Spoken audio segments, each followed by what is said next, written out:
So I guess most of the kids my age would just pick oranges during the holidays, during the vacation from school. And there was no vacation, just pick oranges to buy yourself shoes, clothes, and that was it. And, and we had to do it. It was hard times. For my family, there was four of us that went to the service. My oldest brother, Reggie, was in the service. My brother, Emilio, was in the service. I was in the service, and my brother Edmund was in the service, all four of us. I went into the service in May of '43. I went to combat engineers, and I was in the Pacific from '43 to '46 in New Guinea and the Philippine Islands. Emergency hospitals, bridges, airstrip. In other words, it had to do with heavy equipment and all that stuff, you know. But it was in the jungles all the time. And we were always in danger, you know, always danger.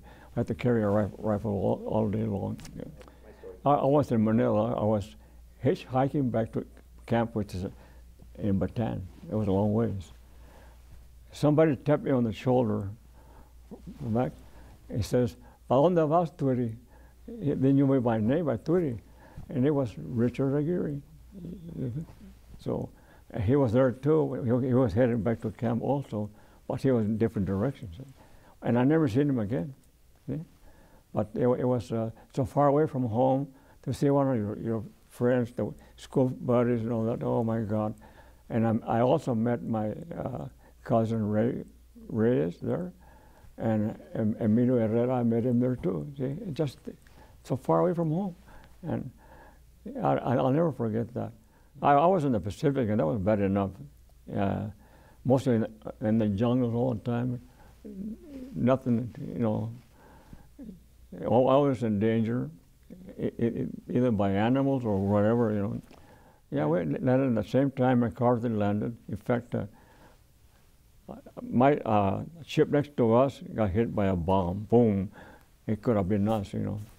Anyway, it was during MacArthur's back to Lake. So that was a big thing. Well, we done a lot of building. You know, whatever they needed, we did it. You know, and I had my job was to get in supplies and stuff. You know, when I went in, when I went overseas, I was about not even 19. But most of the guys were in their 20s or late 20s. They experienced whatever, you know. That's why they picked them, because they knew what they were doing, you know, like carpenters and mechanics, people that could drive caterpillars and, you know, heavy equipment, experience. And they were older guys too, you know. When I was over there digging a foxhole, I said to myself, what am I doing here? What am I fighting for? We can go to a white school, certain places that wouldn't serve you. In fact is, when I was coming home on furlough, I got tired of eating sandwiches. I got off to go to a restaurant in Texas, and they didn't serve me. They just ignored me. With uniform and everything, they didn't mean anything. So I said, oh, well, this is it. And there was a lot of segregation. Even in Placentia, it was still very strong.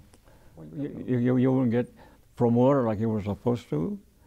In other words, they gave you all the hard labor, everything that they could do to make it miserable for you. That came from the officers. So you have to work hard to prove yourself. But I was in the hospital twice for malaria, and they used to call it jungle rot, where you will break out all over with blisters. And I was in the hospital, and I was miserable. They burned the heck out of you, you know. So there's a lot of bad memories, but I met a lot of good friends too. I still do. Once in a while, I break out, you know. it's never going to leave your body. It's still there. It's just still there. It comes back, especially when hot weather. Well, when I came back from the war, my brother Emilio says, "Art, you want to go to a dance?" I don't dance, And says, "Well, my girlfriend has a friend that wants to meet you." So what do? We went to that's the name of that place, Harmony Park, and I met Mary Gomez. That was her name, and of course I didn't dance too much. I spent a lot of time in the bar, trying to act like I didn't even drink.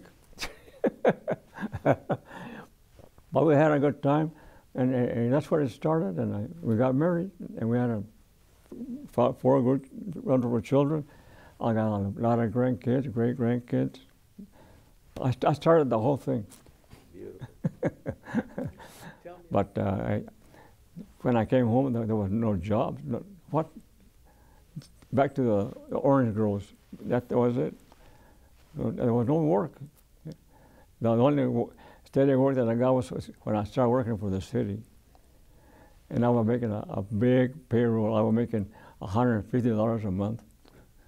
Well, I started for the city in 1947. And I was involved in all the painting, in the roads, striping, and sign work. I used to have my own office. I used to make the signs, and then I install them. Yeah. There's a lot of signs still up that I made. They're still up. Those green signs that you see in Placentia, I made them, the green ones, and they're still there. Well, after when I worked in the city, I started working for Douglas Aircraft in Long Beach for 22 years. I retired there, started working for the city again, came back to the city, working in traffic control for 15 years. And that's why I retired. In Douglas, I worked in assembly line, when they're moving the planes in and out. But it was a heck of a job. It was noise all day long, trucks running back and forth, cranes running back and forth. It's noise all day. That's why I'm wearing hearing aids, all that noise. Well, I was a member of the American Legion Placentia 277, and I attended a lot of meetings, and I used to go there regular because I used to enjoy playing pool. And they used to travel from one city to another city, tournaments, and that was my thing. Okay?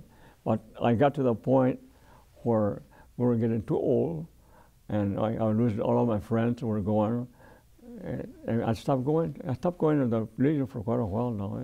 There's nobody there that I know. Okay? They're all gone. Okay? Well, my advice would be to, first of all, go to school. Without schooling, you don't have anything, So, and just love your kid if you're married. Love your kid, take care of them, and enjoy them as long as you can. That's what I'm doing now. That's what keeps me alive. My grandkids and my great-grandkids. See? So I can't believe that 90 years old I'm still hanging around. Well, what are you going to do? My brother's going to be 94.